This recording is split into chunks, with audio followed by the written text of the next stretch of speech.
DNVR Avalanche Podcast presented by DraftKings Sportsbook. Use code DNVR when you sign up for a new account to get amazing odds boosts every single day. We've got the whole crew out. AJ, Megan, Jesse, Rudo coming at you live to talk about the best units in the NHL. By units, I suppose we should start there. We're defining this as top six, defense, goaltender, and then also bottom six, but I think bottom six probably gets a little bit more complicated than the other ones. So true. We'll see. We'll see exactly how everything shakes out. The one, in my mind, the one true top cut unit I think that is indisputable is the Avs having the number one defense. Top six when healthy. Agree? Disagree? I agree. Okay. Yeah. I don't know if I have the familiarity with others to say in good faith, but I do believe it. All right. I soft just, agrees. Well, no, I'm a hard agree. I can't think of any other group of six that Can't either. is that robust top to bottom. I criticized the Wild's decor in the season, and I said that it didn't compare to the Avs, and the Minnesota Wild fans were really upset about that. So I'm a little scared to talk about decor. Well, the Minnesota Wild fans are upset about being Minnesota Wild fans, so try not to pay them too much mind. Who even comes close? Let's go with it that way. Is it really just is Tampa Bay that close? You still have Hedman. No. Not feeling not it? after McDonough. Not after losing McDonough. Okay. The Flames are the only one that I really like. Yeah, with adding Weegar, their defensive core is really good. Yeah, because you throw Weegar, you have some sort of a combination of Weegar, Hannafin, Anderson, Tanev, Zadorov, Shillington. And that six very balanced between the defense and the offense. Some of those guys, like the thing that's missing is the top end, like the tip top offensive guy. Yeah, it's that guy to put up all the points for you. But they've got instead of that, they have Noah Hannafin put up 48 points last year. Rasmus Anderson puts up 50 and runs one of their power play units. Shillington puts up 31 in a more limited role than those other guys. And then, Tanev is just continuing to do what he's always done. And, even Zadorov last year had a career high in points. But then you add Weegar into that mix. Weegar is a 40-point guy. You have a lot of balance in the scoring. So you don't have the 80-point guy, but you've got 3 40-point guys. A little bit of score by committee for sure. Yeah, and your defensive defensemen still give you production. They aren't the like, well, this guy played 70 games and scored 7 points. Like it's not that limitation. So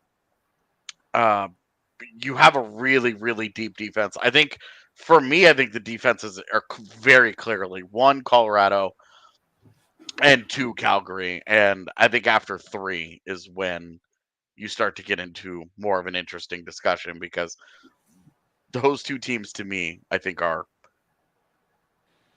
pretty far ahead. Yeah. Like we said, I had Tampa there until changes this offseason, but yeah, I agree with you. I think it's pretty straightforward. Yeah. What was that, Megan? I think I'd have Carolina as my 3, but you're right. There's kind of a hard drop off between 1 and 2, and then there's a lot of room for discussion for that 3rd place. Yeah, Carolina is in that glut of teams that I really like. In that it'd be like a 3 to 6 range for me. Where Carolina is absolutely in that range. Where exactly, I don't know. But I really like the addition of Brent Burns because he's more balanced than Tony DeAngelo, who is a tale of two extremes. No, hate it. Use your big boy words. Look, I think Brent Burns will be fine for them in the immediate, but he's also old. And I have fears that the cliff for him is going to be aggressive. I think that the chance that they're taking is a lot more palatable at the salary that he's at now. Definitely the retained salary helped, for sure. But you are talking about a 37-year-old signed for 3 more years. So every single year you're playing with fire that the guy just hits that wall and it's good. So I'm with you, but I like that Brent Burns balances out what Tony DeAngelo brought. Sure. He's a much better defender. He doesn't drive play the way that DeAngelo does offensively these days, but he still does it well enough that you're looking at the Brent Burns edition. You're putting him with Slavin, and then you also have Brett Pesce and Brady Shea.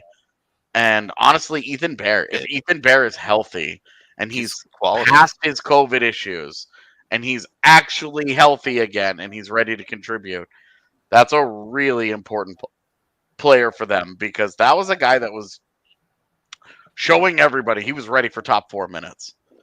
He was ready for a much bigger role. He was ready to take on increased competition. Edmonton is incompetent, so them giving up on him the way that they did is just what they do. And that Carolina valued him. That's a smart organization that knows what they're getting on that side of the puck. The fact that they valued him is just one of those things where it's like, okay, if that team wants a guy, that guy's valuable for some reason. And Bear has been kind of one of those under the radar quality defenders for the last couple of years. So I really like that Carolina defense. I'm with you. Let me take a small tangent here, because this is a conversation I've seen come up. Jacob Slavin. A lot of people have been tagging him as maybe the most underrated defenseman in the league. I'm over it. Yeah. I'm over it. Not about it? No, man. I think he gets properly rated. The guy gets a handful of Norris votes, and people always slam the table and be like, the Norris Trophy should be about defense. It should reward defenders instead of rewarding guys who play offense. And it's like, okay, but you can't just reward guys who play one side of the puck. That's the argument that you're railing against, is that guys who score points but don't play quality defense are overvalued, and guys that don't score a lot of points are undervalued. Well, Jacob Slavin put up 42 points last year. All right, it's not like the guy's a 15-point player. It's not like Adam Pelech here. We are talking about a no offense, defense only player. Jacob Slavin is properly rated. He is viewed as an elite defenseman, an elite defensive defenseman. His offense is just a touch underrated, but I think he's properly rated overall. He's very, very good, and everybody thinks he's good. This is like when Eddie tries to argue that Mikko Rantanen is underrated. Everybody agrees that guy is very, very good. I think maybe the term that people are looking for is underappreciated. Maybe. I don't even know that he would be that. He gets respect league wide, and I would imagine, I don't have it in front of me, but I would imagine he receives a decent chunk of Norris votes every year. Yeah, he was 9th in Norris voting this year, 14th last year, and 5th the year before that. He's also the rare defenseman to win a Lady Byng. Yeah. I like Slavin a lot. Yeah, he's great. He's Good great. Colorado kid. That's what it always comes down to. He's great. No, but he is really great, and I'm seeing now the argument come to life that it's not that he's not worthy of the praise, but that he receives it. I don't know how the league feels about him as a whole, because I feel like I'm kind of on this bubble, but I do think that he is appropriately valued in Carolina. I think they're very high on him. Yeah, they love him, and like he's just not as good as the other two-way guys that are out there. That's it. His offense just isn't as good. And if he sold out more of his defense to be better offensively, then we talk about him like Roman Yossi. Like, why would you do that? Be balanced. Be good at both. My thing is, because I don't know, I get why people say he's underrated, under whatever, because he's one of those players that, like, his game isn't sexy. He's kind of like Adam Foote, where, like, when you go back and you watch the way that Adam Foote played, you're like, wow, this dude was an awesome defender. And who was it that they did like a cut on a video on Slavin this year? And he's, again, where, like, all of his best plays are defensive plays, taking the puck away, rubbing guys out on the wall, peeling the puck off someone and transitioning it up ice. It's all stuff that, like, kind of goes unnoticed. So yeah, I like people that really dig into that stuff. I'm with you, AJ. Understand how good he is, but I don't know. I can see why people say he's underrated, undervalued, whatever the hell. Question. Yes. Mackenzie Weegar or Jacob Slavin? Slavin. Weegar had 44 points in 80 games last year. Jacob Slavin, 42 points in 79 games. Obviously, both very strong defensively. Slavin. I need ages. Yeah. I think Jacob Slavin. You think? Yeah. Slavin and Weegar are both 28. Yeah. Age-wise. Yeah, give me Slavin. Okay. That easy. It seems like you didn't even have to think that hard about that one. I'm an easy convince. I have Slavin high in my dream draft, so I just gotta commit to that. Didn't tell us, but number 6 was Jacob Slavin. No. In our other show. No, like for each position for the other pod, I have him as one of the first that I would want. Got it. All right. Well, I guess that settles that. Jacob Slavin is better than Mackenzie Weegar. This pod has never lied to anyone. So when we do that, when we do get to the pod that we were supposed to do today, but we'll have to do next week, and we're drafting units, it's going to be elbows out to try and draft Carolina. I understand. It's going to be elbows out. Look, I'll play fair, but it won't always be nice. Can Megan draft a special unit of only DU players? Is that I thought one about PC guy? I did my mock draft early in the year to be cute, and then I threw Kiefer Bellows to be a little funny. No one really knew where that one came from, but it was all DU otherwise. All right. Love it. Weird proposition. Okay. Do we want to go any deeper on the defensive side? Do we want to have a conversation about 4 and 5? I do think that with the offseason that they've had, Nashville's put themselves back in the conversation of one of the potential for one of the better defenses out there. Yeah. I just think that, for one, I'm a really big Myers fan. Why don't you just come out and say you want to marry Ryan McDonough, AJ? It's okay. Well, I can't do that because I just married my wife 2 weeks ago. Some places allow polygamy. And I'm not interested in... I mean, I already lost ice cream the other day because she made the legal argument over owning 50% of my shit. I'm not cutting that into thirds. I'm not giving Ryan McDonough a third of my ice cream. Well, McDonough can buy you all lots of ice cream. It's true. McDonough can also buy his own bitch ass his own ice cream. That is 100% true. So anyway, I think the addition of Ryan McDonough is huge because we saw what happened last year when they had to lean on Matthias Ekholm in the postseason to be a defensive rock. He folded like the French. And that's just that just can't happen. So they went out and they got another great in zone defender in Ryan McDonough to try and bolster that core a little bit. Alexander Carrier is probably one of the more underrated, just solid. This guy is reliable and totally fine as a defenseman, as a guy that can be on your second pairing or third pairing, kind of depending on its construction. You don't want him to be part of a big three or anything, but Carrier is really he's rock solid. Borokop is still Borokop. He's got a funny face and he's mean to people. Cool. Jeremy no lies detected. Jeremy Lauzon and Dante Fabro don't really do much for me. They're fine. They're okay. I guess you could they're fine. But I really do think that Nashville, at least they filled such a big need with McDonough of getting a good in zone defender that it will really help them. But they're not, can Roman Josi do what he did again? One of the reasons why we all have Colorado on top is because we think Cale Makar's takeover of the NHL is just beginning. Yep. Roman Josi put up an unbelievable all-time great defenseman scoring season. Can he do that again?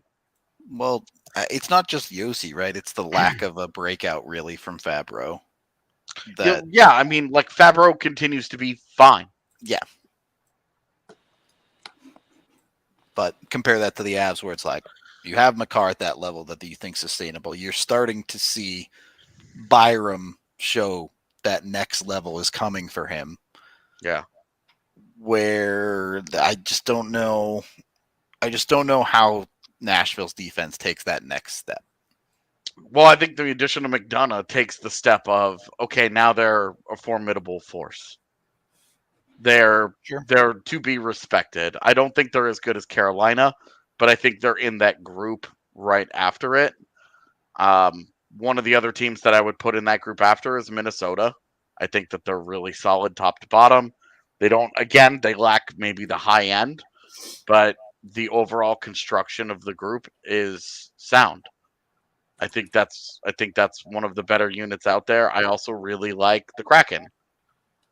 I like them less this year than last year, but I think the Seattle's defense overall remains above average.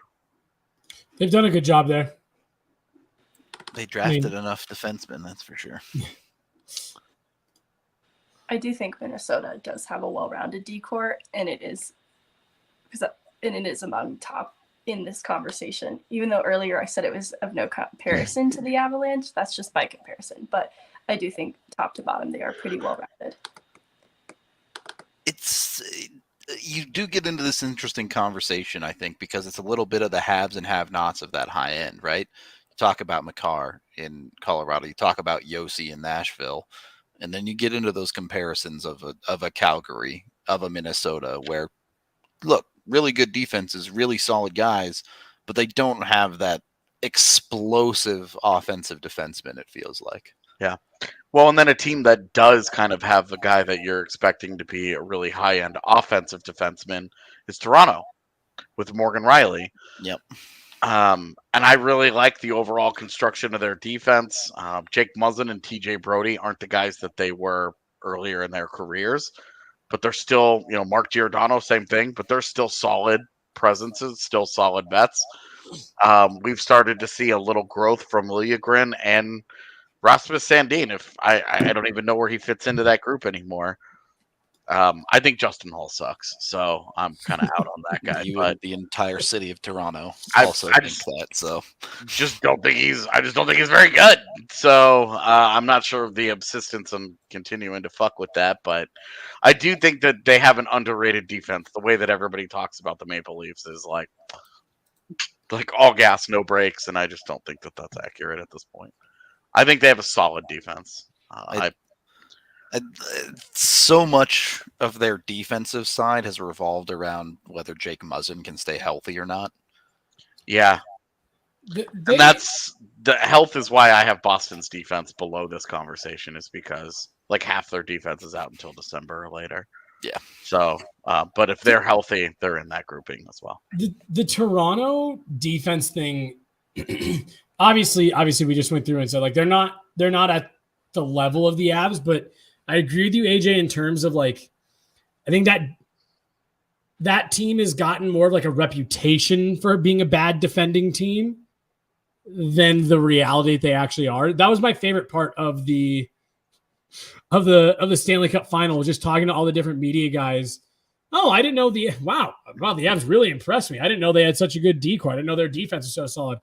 To me, it feels kind of like the same thing with the Leafs, where you have this expectation that, like you said, they're all gas, no breaks, they're all offense, can't keep the puck out of their net. And you watch them, and it's like, not bad.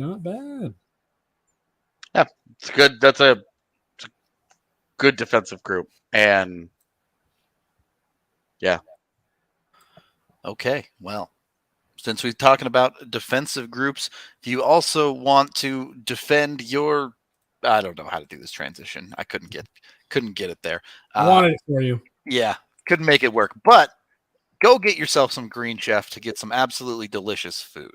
That's what you couldn't get there to Green Chef. Yeah. Look, when opposing offenses are starting to cook, you need an elite defense, okay? Yeah, but I want cooking here. You want to be cooking, Green Chef. You don't want to stop the cooking. Some of the best cooks out there are the ones over at Green Chef. Oh my God. Now you can do these then, all right? No. That was just one that I didn't think was very difficult. You normally got these on lock. I normally do, but it's our second show of the day. All right, I'm fucking face planted into that one. Sometimes you got to go down with the ship. All right. Green Chef is a certified CCOF meal kit company, and they make eating super duper easy with plans to fit every lifestyle, no matter what you're on, whether it's keto, paleo, vegan, vegetarian, gluten-free, or if you just want more balanced meals. Green Chef has a range of options that will take care of you no matter what. They offer you 24 different meals every week, so you can pick and choose which ones you want. I guess theoretically you could order all 24 if you really wanted, but usually you order like one per day. So, you get at least 3 choices per day of the week for which meal you want, and go with the best one. Personally, I love their protein. I'm gonna load up on Saturday meals after a wild ass Friday night. Green Chef for breakfast, lunch, and dinner, baby. Right. I'm not on the vegan or vegetarian or any of that. I love their proteins. I think they're super high quality, especially compared to some of the other meal plan boxes out there. So recommend you go get in on that. They're the number one meal kit for eating well. They offer fresh produce, all of the good stuff that so many of the others don't. And of course, they're doing the good stuff on the back end too, making sure they're 100% of their carbon footprint is offset and all that good stuff. So head on over there today. You can go to greenchef.com/DNVRAvs135 to get $135 off your first order, and you get free shipping as well. Again, that's greenchef.com/DNVRAvs135, the number one meal kit for eating well. We're also brought to you by DraftKings. You can go over there and use code DNVR when you sign up for and you can get your first bet insured for up to $1,000. So even if your first bet misses, you get that bet paid back to you. You're good to go. If you lose the bet, you get to bet it again. This time you get to try and hit the bet. Math adds up. Not too shabby. So jump on it today. Boom. It's that easy. Go over there. You can bet on whatever you want, ranging from, the NHL to, I forget what the sport is called. It's no, soccer, but it's played on a giant ice rink. Never heard of it. Are you talking about? Is it played like the rules of soccer? Because I know there's that like Russian version of hockey that's hockey but played on a soccer-sized ice rink. No. It's soccer. It's soccer. You're playing soccer. say soccer again. And they have skates on their feet and they're kicking it? Bandy. It's bandy. Yes. Thank you. Yes, they kick the ball. They're playing soccer. Really does not do well for the not allowing kicked pucks in. Maybe it isn't bandy. No, yeah, it's hockey, but it's played on a soccer size. Yeah, it's not that. There's one where they actually like play soccer. I don't know what it's called. Anyway, doesn't matter. You can bet on it at DraftKings. So I don't even know the names of these sports that you're betting on That's a DraftKings. made-up sport. Yo, Rocket League going into golf was pretty cool. Its hockey mode was not cool. Yeah, that the puck was awful. hockey mode struggled. You need verticality is required, and it's really hard to get the puck. Anyway, go to DraftKings, get in on whatever the crazy action is. Must be 21 or older, Colorado only. Other terms, restrictions, and conditions apply. See DraftKings.com/sportsbook for details. Of course, if you have a gambling problem, call 1-800-522-4700. Maybe it's just called ice soccer. It could be. I don't know. Rudo, AJ and I are doing TDSP after this, and we've got a Manscaped read if you want to come in and pinch hit. It's been a long time. It's been a long time since I've done one of those. I'm good, though. I got a pack. It is called ice soccer. It's literally just called ice soccer. Yes. Great. Yeah. Okay, Wow. good. Yeah. Okay. I love it. So it's not skates, but it's like special shoes. Is that okay? That could be what it is. Yeah. But clearly. they're in like full hockey pads, no skates, and they're kicking. Yeah, and they're kicking a soccer ball. They're wearing gloves, like hockey gloves. Okay. How weird. So getting back into the best units, this conversation got a touch fiery on the show that you guys will see Friday. But best goaltending within the league, which isn't really. I mean, I guess you could bring up tandems, right? Like, there's a little bit of an effect there. That's kind of the point, is that the tandem is who's got the best tandem. That's definitely not Tampa. It's definitely not New York either. No, Anybody know who Tampa Bay's backup is right now? is it not Brian Elliott again? It still is. I was just curious if anybody thought, Oh, if anybody was paying attention to what they did at that position. Yeah, nope, still Brian Elliott. he's still playing. Yep, still leeching money off of NHL teams for being a little bitch. I can't believe that. He's such a cool wife. Most of these guys have awesome wives and or girlfriends. True. Is it Seattle? Like Not on with- paper? Not like with on Dreger's paper? injury. I was going to ask actually Philip about injuries. Martin Are we Joe. factoring in current injury status? that Yeah. we're- I would say yes, we are There's- factoring in injury. A lot of injuries. I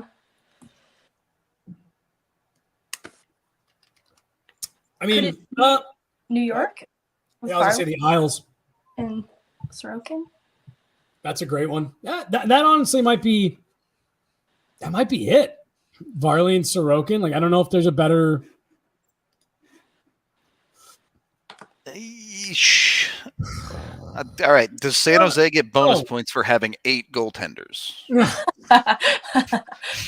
if they can have more than one in net. Yeah. So hold on, I'm actually going to walk this back. It's Florida.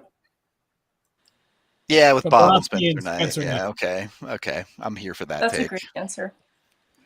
I don't know if you get negative points because you have 4 more years of Sergei Bobrovsky at $10 million a year, but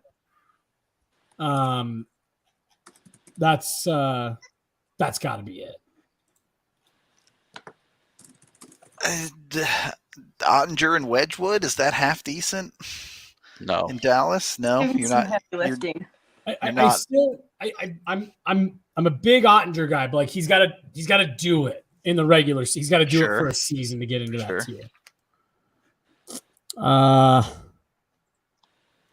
LA, Nobody going to bat for Peter Mrazek and Alex Stalock in Chicago?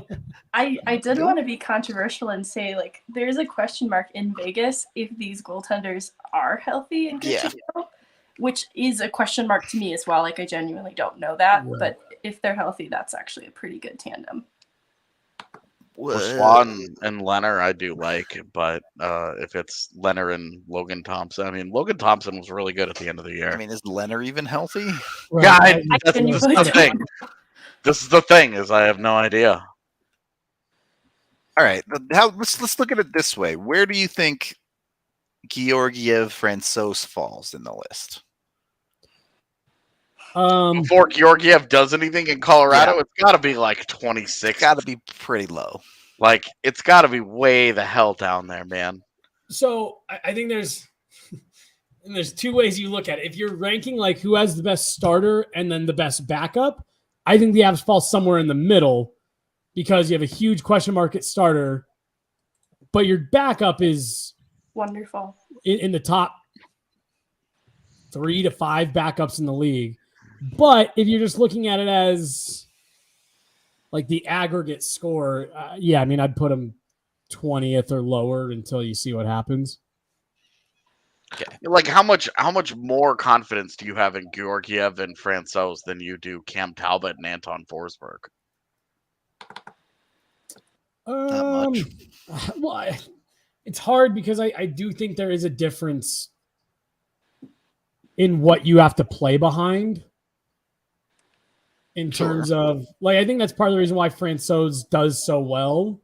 The Avs can make any goalie look good to a certain extent, right? He's positionally sound. He's a smart goalie. He's in the right place a lot. And the Avs defensive system allows a goalie like that to kind of shine. So, I mean, again, just on paper, to answer your question, AJ, you're probably about the same. Yeah, and that's kind of my point, is that I think that they're probably in the same tier as Ottawa for a tandem on day one of the season. There's obviously hope there. Both of those teams believe that they have a long-term starter, with Ottawa believing in Anton Forsberg's great season last year, and the Avs believing in Georgiev to be their guy. You know, on the opposite end, you have like the middle of the pack, which is like Detroit with Nedeljkovic and Ville Husso, where you're like, okay. Right. It's like going to an ice cream shop and the two flavors that you're allowed to pick are vanilla and pistachio. They're fine. But if those were your first picks, you shouldn't be allowed to make decisions. I am a vanilla ice cream guy. That's controversial. I also really like vanilla ice cream, but if that's your number one pick, that if I walked into an ice cream shop with 100 flavors, getting I'd vanilla. do vanilla. Yeah, for real. All right. Well, neither one of you should be allowed to vote. What was that, Megan? When you had to share your ice cream, AJ, what was the flavor? It was the Canadian specific Ben and Jerry's variation. What goaltender would you say is equivalent to that flavor? Connor Hellebuck and move on. It was fine. I liked it more than other people will, and I think it's a good combination of things. So I'd probably say Freddie Anderson. That's nice. You know, I was gonna say, how do you feel about Carolina's tandem with Freddie and Antti Ranta backing him up? That's pretty solid. That's a good tandem, and two guys that are always fucking hurt. Yeah. He's such a great defender when he's healthy. When Antti Ranta got hurt in that last injury that he got in the playoffs before he left, halfway through that save, I was like, that's an exploded groin. The most predictable injury, like, in the entire sport of hockey. But before his leg even touched the ice, I was like, start warming him up. Get your mask out. Like, let's go. You saw that coming in like slow motion. Yep. I'm also just going back. I'm just also not a big ice cream guy. I'll eat it, but I don't like being on a clock for my dessert. I feel a lot of pressure to eat ice cream. I tell you, my preference is ice cream like in stuff, like an ice cream sandwich or ice cream in a cone or whatever. I Because- love an ice cream sandwich. Oh my Because god! I it love like it does speed me up, and I like languish through food, and I prefer like when something is like just fucking eat it, AJ.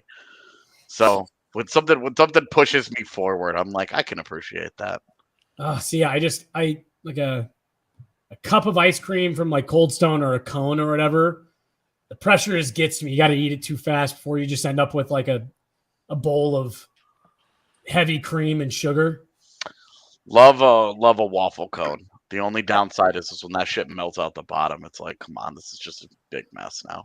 We've started getting the mini drumsticks. They're about yay big. And they're a waffle cone on the bottom. Those are good. This They're is perfect. you're drifting into another Rudo bad food take here. You do it. don't. If it's I- about ice cream, there's a chance I agree with you. I love the cones from Dairy Queen that are Mhm. essentially just like styrofoam. Oh, the ones that are made of sidewalk chalk. Yeah, I love those. Yeah, love dude, those. I love a good sugar cone. Yeah. Absolutely. Like Yeah. what soft serve standard comes in, like at a ball game, that kind of cone. Yeah, kind of. Yeah, That's a good cone. yeah, it's All fine. right. All right, That's I'll like an take old- the dub. You don't have Yeah. to convince me on this one. Look, man, some people out there like roller ring pizza, okay? And that's like the roller ring pizza of things to put ice cream in. Well, Fine. it's like the OG before they started getting adventurous with what you could put in. Like, I don't know, this compressed sugar. Can I also Perfect. just say, can we give up on fucking dots? They're Dippin' Dots. You can't continue I to like market Dippin' yourself Dots. as ice cream of the future. I've been alive for almost 35 years, and you've been ice cream of the future for 30 of them. All right. The future is not happening, fam. Ice cream is here to stay. Here's So- my complaint about Dippin' Dots. I like Dippin' Dots a lot. We actually tried to order them once. You have to have a special freezer. It has to be able to get down to a certain temperature to keep Dippin' Dots. So I'm Believe that. being told the cone that I like is actually a cake cone. Oh, Cool. It looks like this. Yeah, Yeah, that's a great cone. Okay. oh, All right. yeah, it's a classic. Just checking. good cone.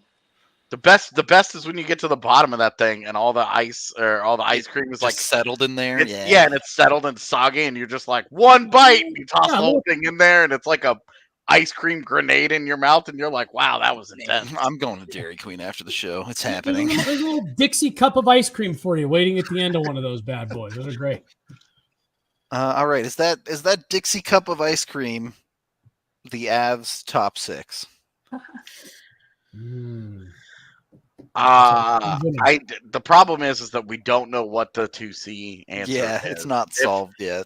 If there was an answer, if it was a Rodriguez or a Stasny, or we knew who they wanted internally to put there, then I think we could fairly judge it. And until then, that question mark at 2C is just too big to feel like you can put the Avs at like 1 or 2. Here's what I'll say though. I'll go full burgundy tinted glasses. I think even with a question mark penciled in there, that's a top 5 to 7, top Yeah. 6 to me. Like I would even with the question mark. Yeah, I would agree with that. Yeah, they're just they're I'm that sorry, but Landeskog, McKinnon, and Rantanen alone is like, okay, that's half your top 6. right. There's a limit on how low put these dudes. Yeah, no, for sure. Okay, They- Megan. yeah. Let me put it to you this way: how much faith do you have in Lehkonen and Nichushkin to keep pushing that top 6 the right direction? If we're looking short term future, I have so much faith. Like it's at the end of a couple years that I begin to have some more question marks. But like looking into next season, I have a lot of faith that they're going to compete at a similar level to what we came to expect from them last year. So I think that they elevate the top 6 at least through next season in a big way. So no worries about replacing Burakovsky. Not huge worries. Like it's not to demerit what he did bring to the team, but I'm not hugely worried that can't be replaced in some way. Okay. Yeah, you like the free production, but like Megan just said, with all due respect to Andre Burakovsky. I don't think. I'll say right now, I don't think either guy scores Burakovsky's 61 this next year. Very possible. Agree. Yeah. And I definitely don't think that they get the 140 points or whatever that they're going to lose from Kadri Burakovsky combined. Yeah. I mean, you're just not replacing Kadri. You could bring Nazem Kadri back, and you wouldn't get Nazem Kadri's production from last year. You're like, you can't replace that. Yeah. Anyway, the rest of the league. Who we going? Is Tampa still up there with a healthy Braden Point with Kucherov and Stamkos? Mhm. Hard not to think they are, right? They're excellent. Losing Palat hurts. Yeah, because who's the rest of their top six? So, yeah, you've got Kucherov, Point, Stamkos. You have Killorn, who was really good during the regular season. Is Cirelli your 3C at that point? Because if he's your 3C, that one hurts a little bit. Nick Paul and Brandon Hagel rolling into your top six? Is that the answer? The high end is there for sure, but I just don't. The question marks rise up so fast. Yeah. That even with Alex Killorn, like Alex Killorn's coming off a year where he had 59 points, he scored 25 goals, and then went no goals and 4 assists in 23 playoff games. And so it's like, how do we feel about Alex Killorn as a top 6 guy, as a bona fide top 6 guy? You know, Nick Paul's going to be probably part of that top 6 next year. How do we feel about that? Because he was really good in the regular season, like abnormally good in the regular season for them. And then is that just it? Is he just going to be wildly productive next to those guys? Or is he going to go back to is he going to be like a 35-point guy? I just, Tampa Bay, for me, I think Tampa Bay falls out of that group because there are other groups that I just have more confidence in. I like New Jersey's group. I like Vancouver's group. I like Winnipeg's group.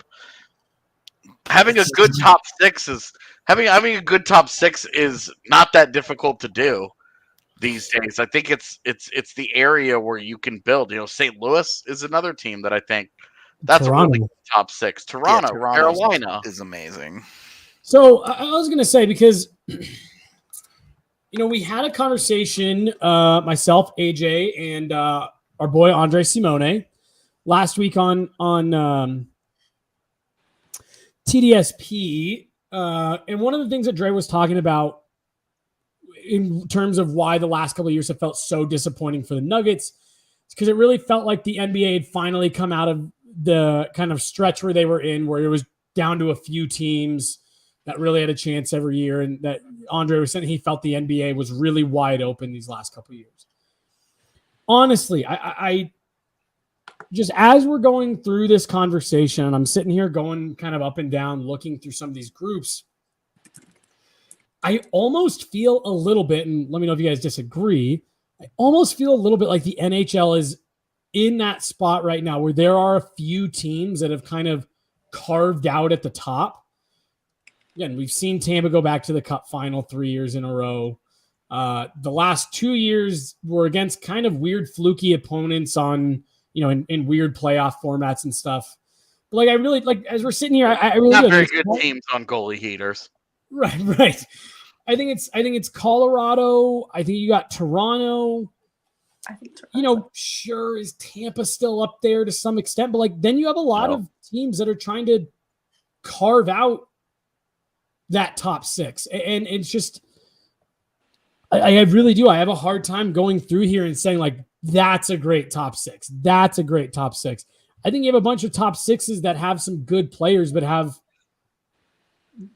big holes. And there are more good top 6s than any other unit out there that we're talking about in this show. You said good? Yeah, there are how many good to great defenses in the NHL? It's like there's like 7 of them. Mm-hmm. Where you're like, damn, that's a group right there. There's just not that many of them. Bottom 6s, they are what they are for sure. And like goaltending tandems, you know, there's a couple that really stand out as special, but those are driven mostly by the starter anyway. And you're talking about a top 6 though, like it's just the easiest thing to build. Look at Ottawa. Everybody's like, "Oh damn, the Sens this year, oh, they're back. They're gonna be they're the dark horse. They're the sneaky team to surprise everybody." And then you look at the rest of that fucking roster, and you're like, "That's your dark horse." So that's your dark horse. Here's the thing about top 6s is I think it's pretty easy to build a top 3. I think it's pretty hard to build a really, really good second line. No, but I think, and I don't know, maybe AJ, I don't want to be putting words in your mouth here, but I think AJ's point is like, it's almost every team has a good to passable top 6. Yeah, because if you don't, you're the Arizona Coyotes. Right. And that's the point though, is that that's not where the elite teams get their advantages. Right. That's if that's your number one strength in your team is your top 6, you will not win a Stanley Cup. Well, and okay, I can agree with that. But at the same time, like you look back over the last couple of years at a lot of the analytical models that have loved the Avs. I mean, like even in the Cup final, a lot of the models had the Avs as like very, very, very heavy favorites. And I think a lot of that comes down to this exact conversation. Almost every team has a good to pretty good top 6. The Avs had an elite top 6 the back half of this last season. And it's easy to get a good top 6, but it's really hard to separate yourself into that next tier. And I think that was one of the Avs were able to do it. And you don't see it very often. I think that's part of why they were so dominant, because a lot of teams can slap together a solid top. Look, every franchise base, like 28 of the 32 franchises have a cornerstone piece in their 1C position, basically, right? They almost all have a star on their top line. Most of them probably have 2 or 3 prominent players on their top line. What separates top 6s is really the second line, like getting an 86-point season out of Nazem Kadri. Yeah. No, for sure. Well, it's like, I think a great example of what Rudo's talking about. You look at a team like Nashville. Yep. Last year, Nashville with Duchesne, Granlund, and Forsberg had a sick top line. Yep. They all had career highs. They have 2 40-goal scorers. Holy shit. Oh my God. Oh, they're so good. Oh, blah, blah, blah, blah. Everybody's freaking out, right? Like, okay. And then their next line is Ryan Johansson and Tanner Jeannot and Yakov Trenin. And like the fall off is just so significant. And now, this year they add Nino Niederreiter to that. And they try and build up like, okay, the goal is to get your top 6 so that it's like, it's not a major advantage for either team in a 7-game series. Yep. Each one can do damage, but then you get deeper into your lineup, and do you still have killers? Do you still have some guys that can do work for you? Do you have an Alex Newhook just chilling somewhere in your lineup? Do you have JT Compher just hanging out, waiting to make a big difference? Do you have some of those guys that can help you out in that in a 7-game series, that are in your bottom 6, that can do more than just go out there and do nothing? Because as we've seen with Edmonton, going out there and being break even or worse is not acceptable. You have to do something out there.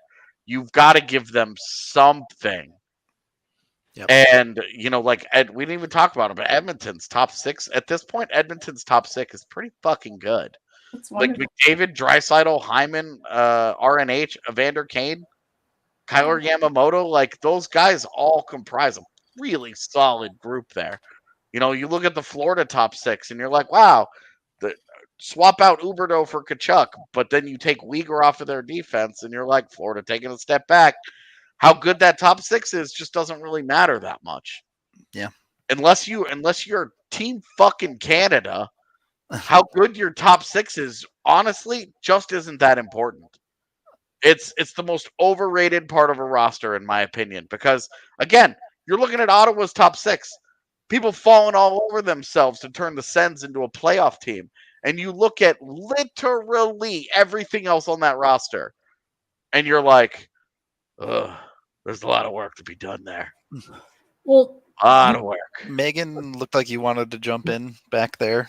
I was just thinking about what each of us has been saying, and it's hard to maintain an elite top 6 season after season, especially in this cap era. Like, we're talking about Tampa's top 6 last year being really wonderful, and then going into this year, taking a step backwards. Kind of similar situation for the Avs, and it's a result of the cap era, and being able to retain the same people year after year is a difficulty. And so next year's going to be a really big test for the Avs, because they do have a lot of pieces that remain in their top 6 that can make them among top contenders. But whether or not they can make proper adjustments to continue being elite remains to be seen. Because I look at other teams just in the offseason in general, like teams that were top contenders that had a good top 6 forward group.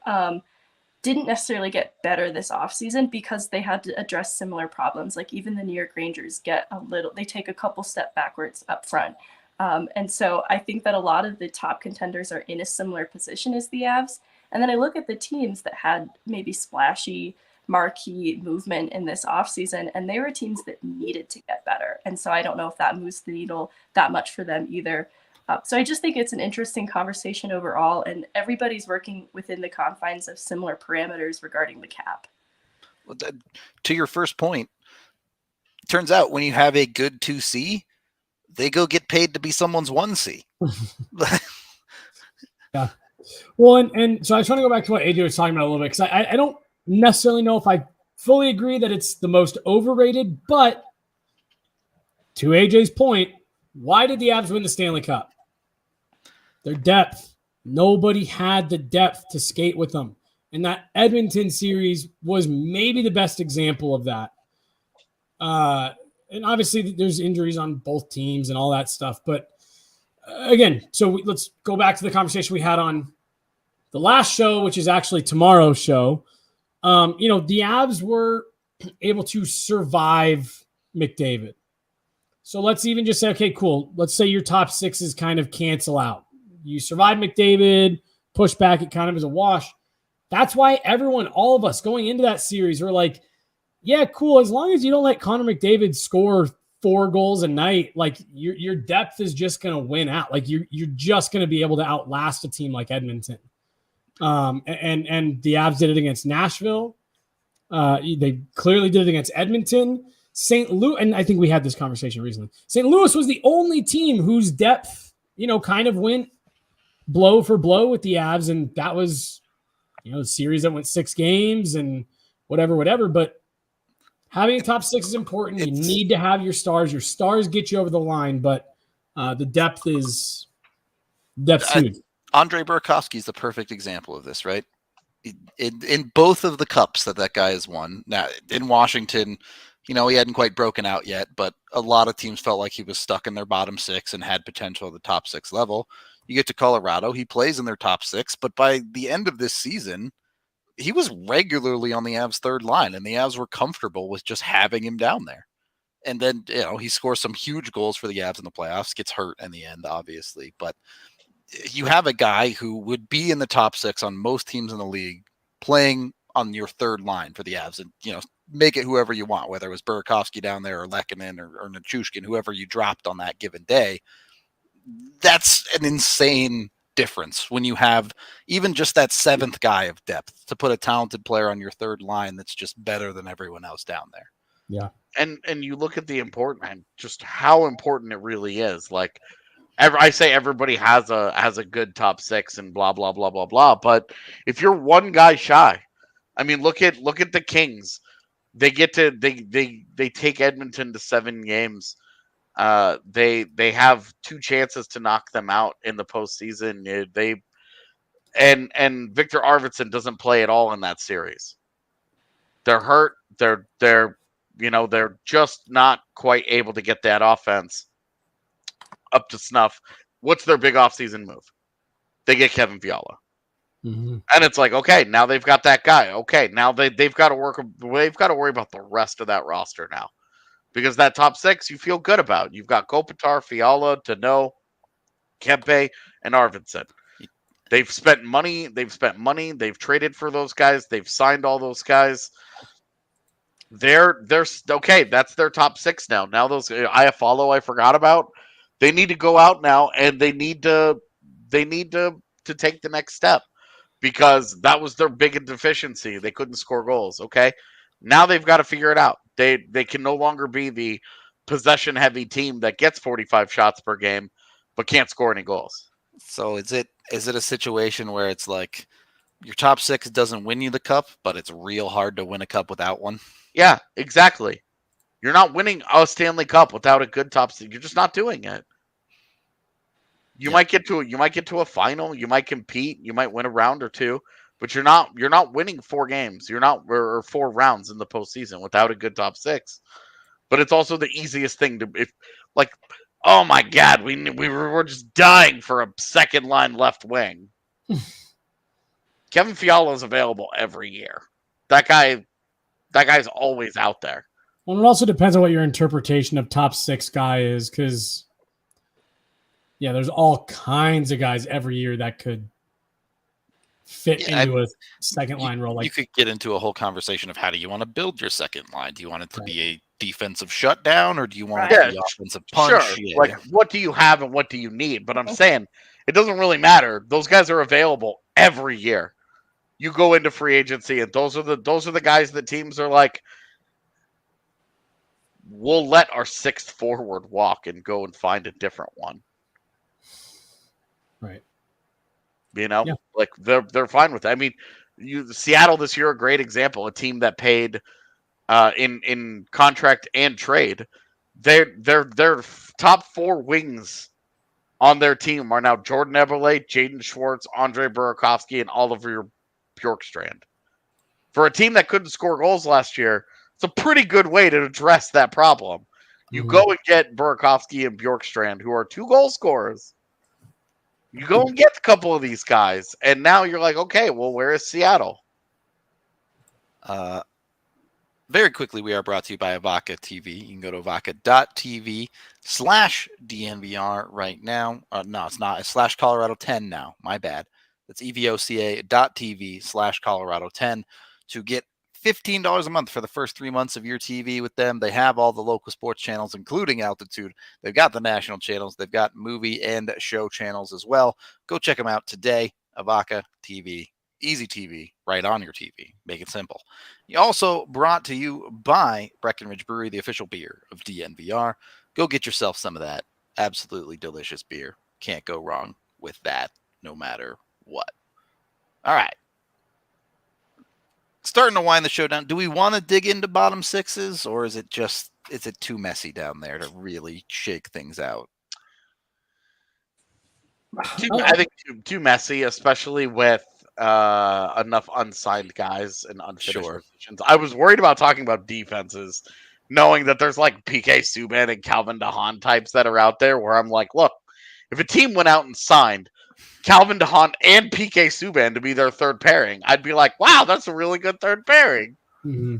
Please, Nashville, don't do this. But it would be like, wow, that's a really good third pairing. And I would feel much differently about them, because where I typically feel most teams get let down is at the bottom of their lineups, where you're either that guy's not going to ever play again in the NHL, either for retirement reasons, or he's just not good enough, and that's actually an AHL player, and we just don't have anybody else.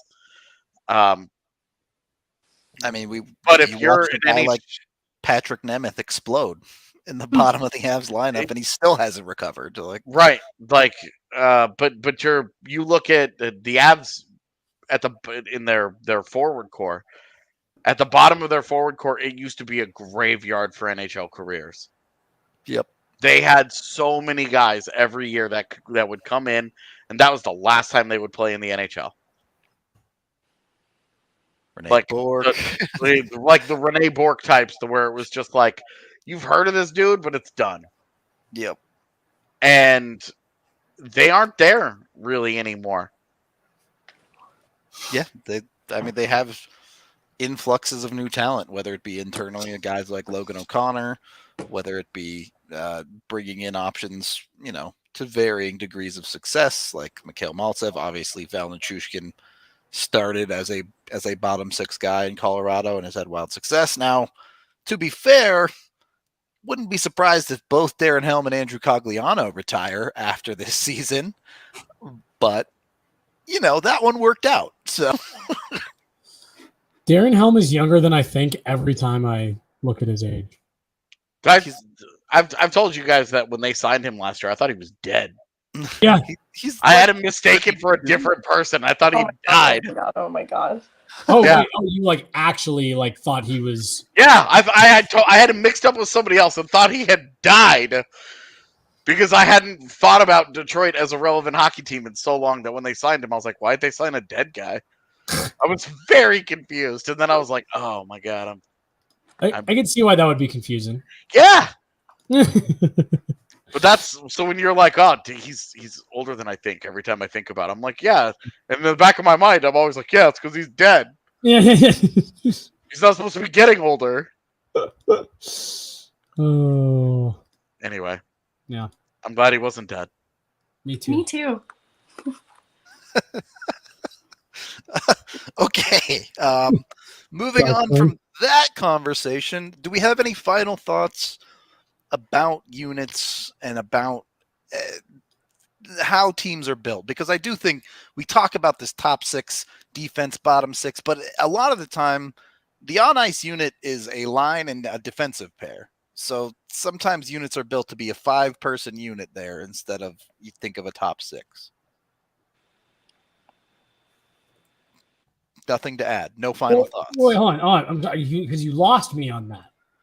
So we're talking about units as like you have a top six forward core, right? And then you have defensive core as if they're in their own little compartments. Yeah. But when you're playing 5-on-5, you have 2 defensemen out there with 3 forwards. Yeah.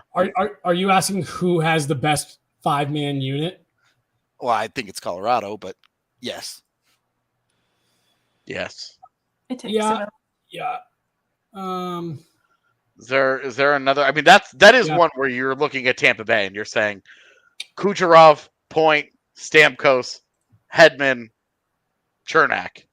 Pick anyone at that point, and you're like, and then you throw Vasilevsky in net, and that top six, that starting six. You're like, that might be the best starting six in the NHL. I actually agree. I think Tampa still has the best starting six, including goaltender. I mean, there's a few really high-end 5-man units around the league. Yeah, Toronto, even with their defense not being as good in terms of individuals as Hedman, Makar, Taves. Yeah, I mean, depending on the alignment, right? Like Draisaitl, McDavid, and then Evander Kane with Darnell Nurse, and I guess Cody Ceci. I don't really know. I'm just so not a Darnell Nurse guy. I don't. But I mean, I think he's wildly overpaid, but I think he's real good at what he does. But like that's the thing is that it's hard to find an unimpeachable top six because you get like 4 deep, and you're like, girl. These are all pretty good. Yeah, these are all good, and then there's like a weak link somewhere. For Colorado, it's Georgiev, and I think for a lot of teams, it's one of the defensemen or the goaltender. Well, the reason I still put, I mean, even if you're talking starting six, I still think Colorado finds himself in that conversation because of how good their top 2 defensemen are. Yeah, their 5 are. Yeah. Even with Georgiev, Francouz, it doesn't like you're putting Colorado somewhere near the top of that. We haven't prepped for all that, so I'm not going to ask everybody to do it on the fly. But there would be some pretty good 6-man units. All right. Another summer show. This one up, definitely another summer show. We will be back tomorrow. I don't know what y'all are doing for a show tomorrow. I'm off tomorrow, so you guys have fun with that. We're doing a Q&A tomorrow, so anybody that's really dying, any major questions, there's a decent chance that we go through the roommate / Tim Peel stories that people have been asking for. There's a good chance that happens tomorrow, and then I don't know. Hopefully, Megan's got a crazy story that she can bring to the table, and we can each just have hey, here's this batshit insane thing that happened to me. Yeah, and maybe we'll end it with some more whining. Who knows? I could think of something. You better be having some wine if you end it with whining. So I'm hosting. This may just turn into a bitch fest for 1 full hour. I need to think of my gripes then. Yeah. All right. Well, for today, we are out of here. We appreciate all y'all hanging out on the second channel with us because YouTube is silly. We'll see you in the next one.